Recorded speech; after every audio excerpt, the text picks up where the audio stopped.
June 1881, near Deadwood, Dakota Territory, just past dusk, the wind sharp with the scent of pine and gunpowder. Wesley O'Connell's blood went cold when he heard the words. "They're tradin' her for cattle," said the boy, barely 15, with a black eye and busted lip. "Zadie. Her daddy's givin' her to that rancher south of the Black Hills. Said he's gettin' a dozen heads of longhorn for her." Wesley stared across the fire, fists clenched. "When?" "Tomorrow, sunup." The boy did not have to say more. Wesley stood without a word, threw his saddlebag over his shoulder and walked toward the stable like a man walking into a storm. He rode out before the fire died down, hooves churning up the dirt, wind biting at his face. He did not stop, not when his horse stumbled in a creek bed. Not when the sky turned black with clouds, not when the wolves sang down in the ravines. He rode all night, heart pounding with every beat of the hooves beneath him. Zadie Prescott.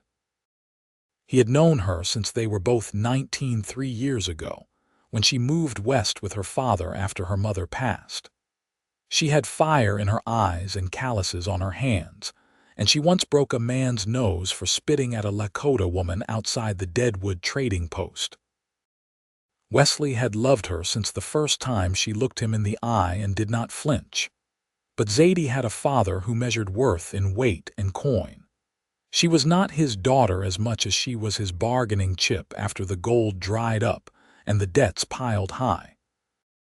Sunlight cracked over the hills as Wesley came into view of the Prescott place, a worn house on a slope, boards peeling, the barn half collapsed. He saw them.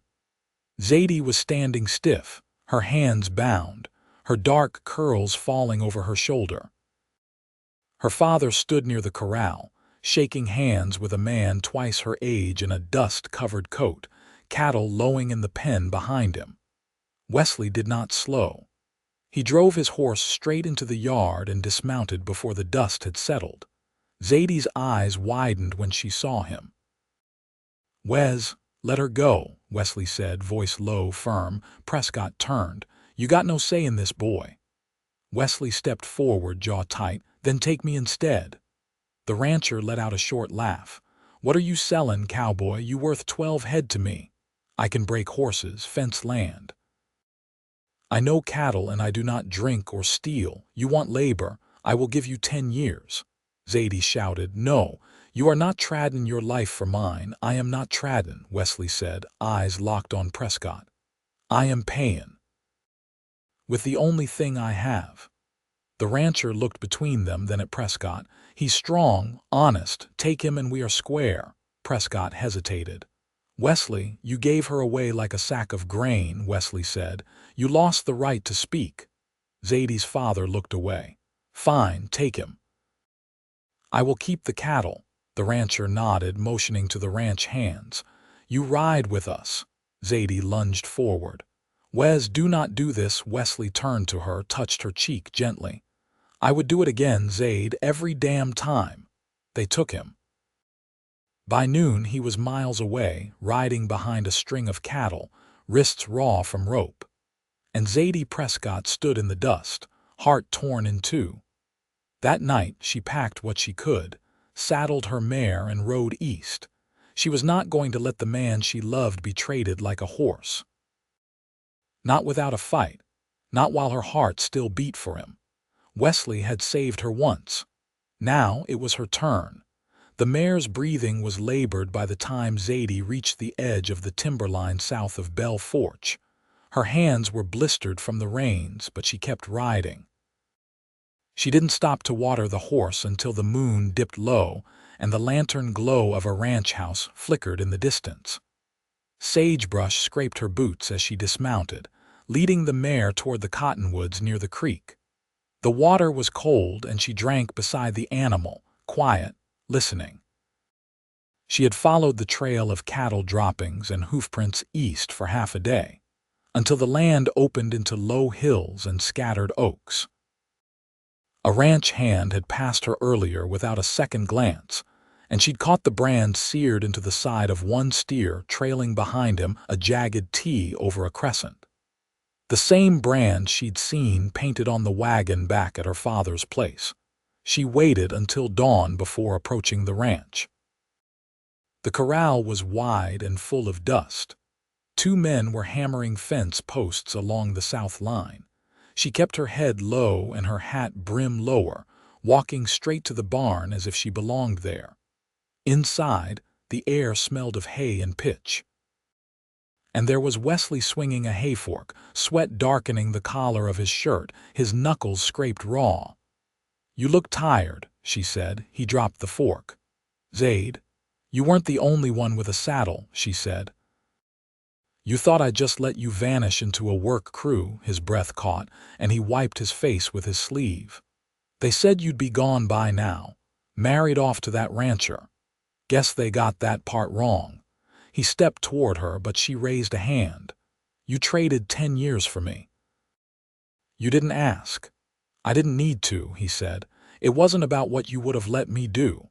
I'm not just something to be saved, Wes." "I know," he said, "but I couldn't stand by. Not when I could carry the weight instead. I didn't ask you to carry anything. I know that too." She looked at his hands, red, knotted, the nails torn at the edges. "So this is how you plan to spend 10 years? Breaking your back for a man who'd barter a woman like a mule?" "I gave my word. To a man who'd chain you to his land. That's not a promise. That's a trap." He didn't answer. Zadie glanced out the barn doors. No one was watching. "I need to speak to the foreman." "Why?" "Because I've got coin hidden in my saddlebag from 3 years of sewing for the mining camps. $30. That's not enough. Maybe not. But I also know how to read and write. I know ledgers. I know how to run a kitchen that doesn't waste a scrap. I have a steady hand and a better head than any man your foreman's got for bookkeeping." His brow furrowed. "You'd work here. I'd work beside you, not behind." He looked at her like he hadn't known how much he'd needed those words. "You'd stay." "I never planned to leave." The foreman was a rangy man with a busted knee and no patience for guessing games. He squinted at Zadie like she was a riddle he didn't have time to solve. "What's your offer?" he asked, arms crossed. "Room, board, and count me toward the debt." "I'll work till the value's met." "And when's that?" "When I say it is," she said. "You want your accounts clear and your stores stocked, then put me in that office." He didn't smile, but he didn't say no. By nightfall, Zadie had a cot in the loft above the bunkhouse and a stack of ledgers to sort through. Wesley ate beside her at the long table, silent at first, the scrape of utensils and the murmur of cowhands filling the space between them. "You really mean to stay?" he asked finally. She didn't look up from her stew. "I'm not going to wait 10 years to see you free, Wes. I'm going to make it 5. He reached across the table, his fingers brushing hers. "You always did have more grit than me." She met his gaze. "Good thing one of us does." And for the first time since the trade, something in him unclenched, not relief, not exactly, but the beginning of rest. Like a man who'd been walking too long, finally sitting down beside someone who knew the road just as well. They didn't speak again that night. They didn't have to. The spring rains came early that year, soaking the prairie and turning the yard outside the bunkhouse into slick clay. Zadie kept to the foreman's ledger room, sleeves rolled, ink smudging the side of her hand. She'd taken to writing by lamplight after supper, cross-checking supply counts and ration lists against rail invoices that hadn't been touched in months. The men stopped calling her girl after she corrected a delivery error that saved the ranch over $20 in oats. Wesley only saw her in passing some days. Twice at the well, once near the tack shed when she was hauling a saddle heavier than she had any right to be lifting alone. "You could have waited," he said, catching the stirrup before it dragged. "I don't wait for things that need carrying," she said, not looking at him. He steadied the saddle horn and helped her lift it onto the rail.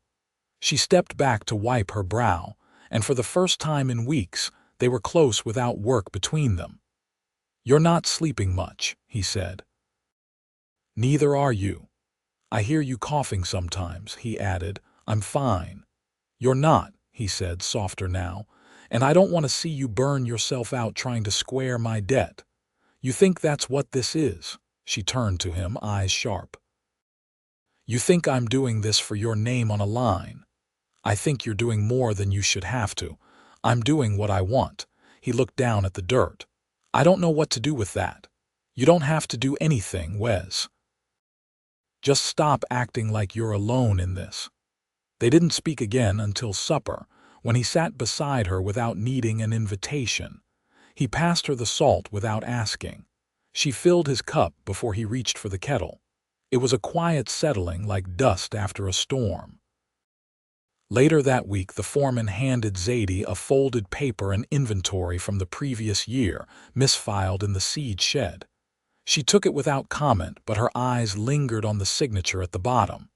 "How long's he been dead?" she asked, tapping the name.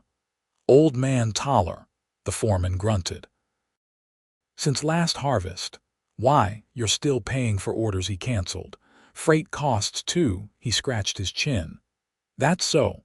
I'll draft a letter to the rail office. You'll get a refund if you file before month's end." The foreman gave a slow nod. "You keep this place running better than any man I've had in that room." She didn't answer, just folded the paper again and tucked it beneath her ledger. That night, she found Wesley near the east pasture, watching the herd shift under the moonlight. His arms were crossed, hat low. "You ever think we're just ghosts out here?" he asked. She leaned on the fence beside him. "No, ghosts don't leave footprints." He looked over at her and his voice was quieter now. "I used to think if I could bend enough, carry enough, maybe I'd earn a place where nobody could take anything from me again. And now I think maybe it's not about earning so much as choosing." She didn't answer right away. The cattle stirred in the distance. "I chose you," she said. His breath caught. "And I'll keep choosing you, Wes, whether we're counting beans or breaking trail." He turned fully then, not with urgency, but with a steadiness that had taken root over long weeks of sweat and silence and shared ground.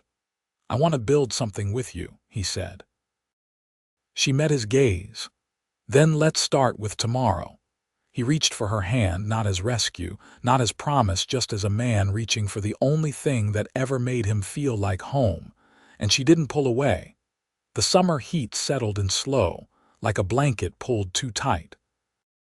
By late June, the fields buzzed with cicadas, and the cattle stood bunched in the shade, tails flicking at flies that had grown bold with the sun.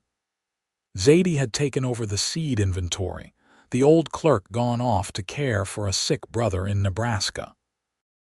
She kept to the shade when she could, her skirts hitched above her boots as she moved between the sheds. Wesley had been posted to fence duty on the far edge of the grazing land.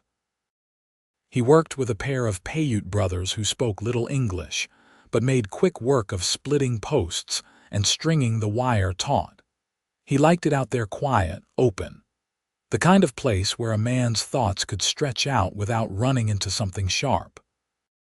That evening he found Zadie by the mill house, rubbing linseed oil into a cracked window frame.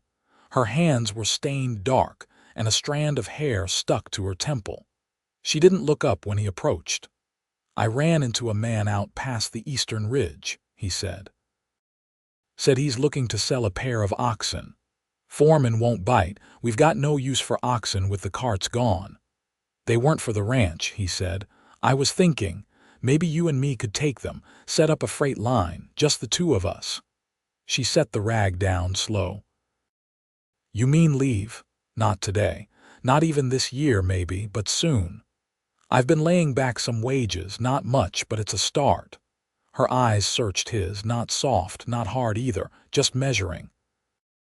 "You'd run cargo. If it meant being free with you, I'd haul granite from here to Cheyenne." She leaned against the post, arms crossed. "Long road, freight hauling. You'd be sleeping rough again, worse than bunkhouse life." "I've done worse." She didn't answer right away. The wind picked up through the cottonwoods, tugging at her sleeve. My mother used to say, some lives are like fields. You don't know what they'll grow until you break the ground clean, she said. I reckon we've broken plenty. She nodded once, then pushed off from the post. I'll draw up a route. See what towns need hauling. They walked back toward the bunkhouse together, not touching but close enough their shoulders brushed when the trail narrowed. That night, she unfolded a map she'd kept hidden since her mother's passing. It was worn through the creases, the edges soft as cloth. She marked a line south through Pine Ridge, then east toward Fort Randall. A week's ride, maybe more with full wagons. Wesley sat beside her, boots unlaced, studying her marks. You ever been east of Yankton? He asked. I came from there once. I don't plan on going back. He nodded and didn't ask more. He respected the things she didn't say. Over the next month they rose earlier than the others. She baked hardtack and dried apples. He built a crate for tools, reinforced the wagon axles, and bartered for an extra harness. The Paiute brothers helped with the yoke, quiet and efficient. One morning, just before dawn, the foreman found them hitching the oxen to the rebuilt cart. He squinted at the sky, then at the pair of them. You settling somewhere? He asked Wesley. We're starting something, Zadie answered, cinching the last strap. The foreman sniffed, then nodded once. You cleared your debt, both of you. I'll mark it today. Wesley offered his hand, and the foreman shook it without pause. They left as the sun crested the ridge, their cart creaking over the packed earth. Zadie sat beside him, one hand steady on the reins, the other resting on her thigh, close enough for Wesley to feel the warmth through the canvas of his trousers.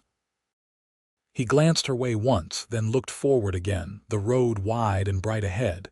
You scared? She asked. He shook his head. Not with you beside me.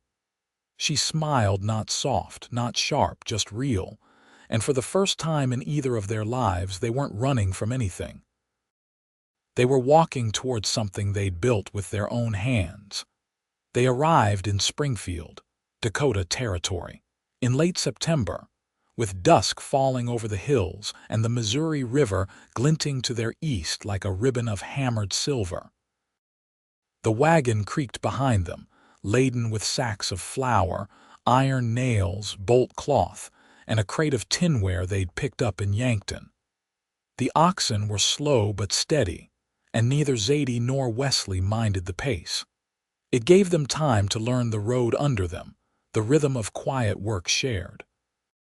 The town was modest, a trading post, a church, 2 saloons, and a dry goods store with a whitewashed front porch. Children played with sticks in the dust, and a woman in a gingham apron nodded from her stoop as they passed. Wesley pulled the oxen to a stop beside the post office, and Zadie swung down first, stretching her back as she scanned the storefronts. Let's see who's still waiting on their tin cups, she said, pulling the ledger from beneath the bench. Wesley unlaced the tarp while she walked ahead, her boots stirring the dust like she'd been born to walk this street. She negotiated the delivery with the storekeeper, a barrel-chested man with a stiff leg and a weak chin who eyed her like she didn't belong behind a freight cart. But Zadie didn't flinch. She laid out the inventory, asked for the payment in coin, not credit, and reminded him this wasn't her first haul. By the time Wesley joined her, the man was counting out silver dollars into a calico pouch. You'll want to keep that close, Wesley said as they stepped back onto the street. He looked like the kind who counts twice after you're gone. He won't need to, she said. I counted for him. They spent the night in a livery stable, sleeping on pallets laid over straw. Zadie curled beneath a quilt made from old shirts, her back to the stone wall, Wesley beside her with his arm tucked under his head. A lantern burned low near the door, and the night air smelled of river silt and horses. You ever think you'd end up here? She asked, her voice barely above the creak of wood. Hauling freight with the woman I love, he said. Not once, not even in the best daydream I had. She turned toward him, her hand finding his in the dark. You think this is it then? What we were meant to find? I don't think we found it, he said. I think we built it. She didn't answer, just laid her head against his chest, where his heartbeat ran slow and sure. By late autumn they had a route. Springfield to Niobrara, then west to a homestead settlement just outside Valentine. They traded tools for seed, cloth for dried beans, and took letters between families too far apart to write without help. Zadie charged fair, but not soft. Wesley handled the bartering and ran repairs on the wagon when the axle cracked after a flooded crossing. Their third trip west, a woman with a baby on her hip asked if they could bring her sister from Fort Randall on the return. Zadie agreed before Wesley could speak. She'll need somewhere to sit, he said later, tightening the straps on the oxen's yoke. We've got a wooden crate and a cushion, Zadie said. That's more than most. She's got a child. So did my mother, Zadie said. Didn't stop her from moving west with nothing but a skillet and a Bible. Wesley kissed her, then not rushed, not desperate, just firm and full, like a man who knew exactly what he had and intended to keep it. They picked up the woman and her child the following week. She cried when she saw her sister, and Zadie gave them the quilt for the ride back. Wesley didn't say a word about it.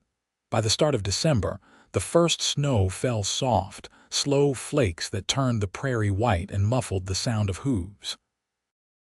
They pulled into a small churchyard on the edge of the Niobrara Bend, where a family had built a warm lean-to for travelers, and a pot of stew simmered over a shared fire. That night, they sat by the flames, Zadie's fingers laced with Wesley's, the two of them wrapped in the same quilt she'd stitched back in deadwood. Children sang inside the chapel, their voices thin but sweet, and someone handed Zadie a tin cup of cider. You ever think of settling? He asked, his breath clouding the air. She looked at him, her cheeks red from the cold. You mean stopping? I mean planting something.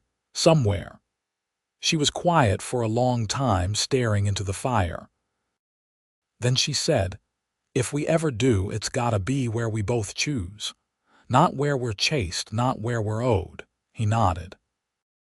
Then we'll keep riding till the place feels like it came from us.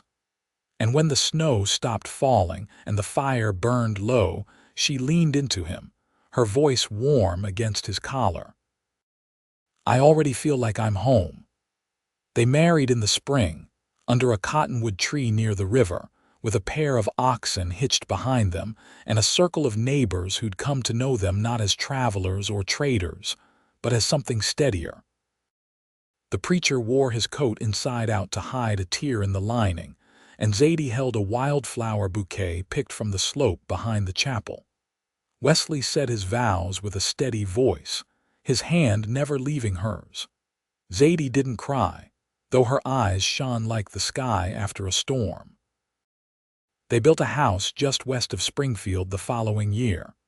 One room to start, with a slanted roof and a stove they bought secondhand. Wesley chopped lumber between halls, and Zadie stitched curtains from leftover cloth. By the time the leaves turned again, they had a porch wide enough for 2 chairs and a view of the hills where the freight road curved out of sight. They never stopped working. They never stopped choosing each other. And when night came and the wind curled low across the prairie, they sat together on that porch, her head on his shoulder, his hand over hers, not waiting, not running, just living the life they'd built strong, steady, and theirs.